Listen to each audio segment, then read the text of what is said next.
안녕하세요. 짜지않은 짠테크 짜짠댁입니다. 저는 19년 4월에 결혼한 아이 없는 신혼부부이고 내 집 마련과 경제적 자유를 목표로 종잣돈을 모으고 있습니다. 이번에도 1+1으로 4월과 5월 총 2개월의 가계부를 들고 왔습니다.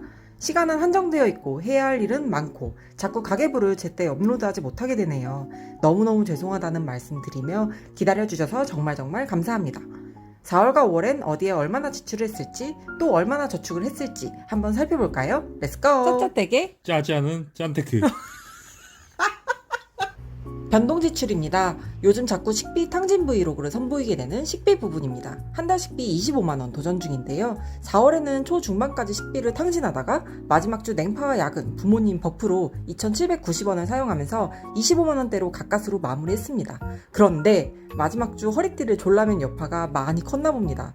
5월에 보복 소비가 이어지면서 식비 30만원 최고가를 돌파했습니다. 한번 풀린 고삐는 6월까지도 이어지다가 지금은 다시 열심히 허리띠를 졸라매고 있습니다. 뭐 괜찮습니다 여러분.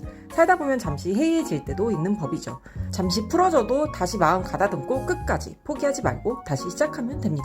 생활비입니다. 생활비의 주 지출 항목은 병원 약국 비용입니다. 남편이 허리 디스크가 있어서 주기적으로 병원에 다니고 있어요. 보험금이 일부 나오지만 비용은 모두 지출로 잡고 보험금은 부수입으로 잡고 있습니다. 받은 보험금은 저축을 하거나 투자 금액으로 돌리고 있어요. 생필품 비용은 세제, 휴지, 여성용품 등 생활에 필요한 물건을 사는 비용이고 4월에는 남편의 미용비로 5월에는 제가 바지 하나를 사면서 의복 미용비가 지출되었습니다. 교통비입니다. 4월엔 택시를 2번 이용했고 5월엔 천안 사는 친구네 놀러가면서 시외버스 1번을 이용했습니다. 나머지는 대중교통 이용비입니다. 꿈지출입니다. 작년에는 예적금으로만 돈을 모아왔는데 올해에는 주식 투자를 하면서 돈을 불리는 공부를 하고 있어요. 4월엔 남편 퇴직금으로 여윳돈이 생기면서 200만원을, 5월엔 100만원을 주식 투자하는데 사용했습니다.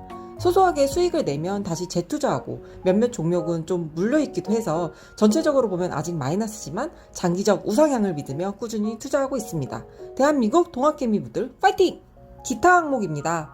4월과 5월에는 친구나 지인들 축하해줄 일이 참 많았습니다. 생일과 이사, 그리고 소소하게 축하해줄 일들이 있으면 작은 선물로 마음을 전했습니다. 고정지출로 넘어갈게요. 보험입니다. 지난번 보험을 해지할지 말아야 할지 고민을 했었는데 남편과 의논한 결과 유지하는 것으로 협의했습니다. 대신 리모델링을 통해 보험비를 좀 줄여보는 걸로 결론을 냈는데 너무너무 게으른 저는 아직도 실행을 하지 못했어요. 여러분, 저 진짜 정신 차리라고 한마디씩 부탁드립니다. 주거비입니다. 3월까지 난방을 틀고 4월부터는 껐더니 관리비가 4월보다 5월이 더 낮게 나왔어요. 이자는 전세대출 이자이고 중소기업 청년 정세대출을 이용하고 있습니다. 최대 1억까지 연 1.2% 저리에 이용할 수 있는 착한 상품이에요. 통신비입니다. 남편은 4만원 중반, 저는 8만원 중반대로 통신비가 나오고 있어요. 5월에 제가 노예계약이 일부 해지되어 요금제를 변경을 했습니다. 6월부터는 조금 더 줄일 수 있을 걸로 기대하고 있습니다. 예비비입니다. 4월과 5월 결혼식 축의금 지출이 있었고 4월에는 저희 부부의 결혼기념일로 12만원 정도 사용을 했습니다. 제부도로 드라이브를 다녀오고 마키노차 뷔페를 가서 아주 배가 터질 정도로 먹었습니다. 5월에는 시댁에 다녀왔어요. 소카 대여료, 기름값, 톨비, 그리고 식사 비용 등을 모두 포함해서 여행 항목으로 넣었습니다. 용돈입니다. 남편이 퇴직하고 30만원에서 7만원으로 용돈을 줄였어요. 5월에는 남편이 기특한 일을 하나 해서 2만원 특별 보너스를 줬습니다. 저는 15만원 그리고 가족 용돈으로 20만원을 지출했습니다. 저축률은 4월에 남편 퇴직금이 나오면서 80%를 달성했고 5월부터는 제 월급여와 남편의 실업급여만 받는 본래의 수입으로 돌아왔어요. 그러면서 투자 비중을 높이면서 저축률이 23%로 확 줄었습니다. 제가 종잣돈을 모아오면서 느낀 건 퍼센트는 중요하지 않다는 거예요. 저축률은 개개인의 소득과 지출 수준에 따라 모두 다르기 때문이죠. 필요 없는 물건을 사면서 저축률이 줄었다면 반성해야겠지만 저축 대신 투자를 선택하면서 줄은 것이니까 제 스스로 잘했다고 평가하고 싶어요. 잘한 부분은 퇴직금을 허투루 사용하지 않고 그대로 저축을 하고 일부는 주식 투자를 했습니다.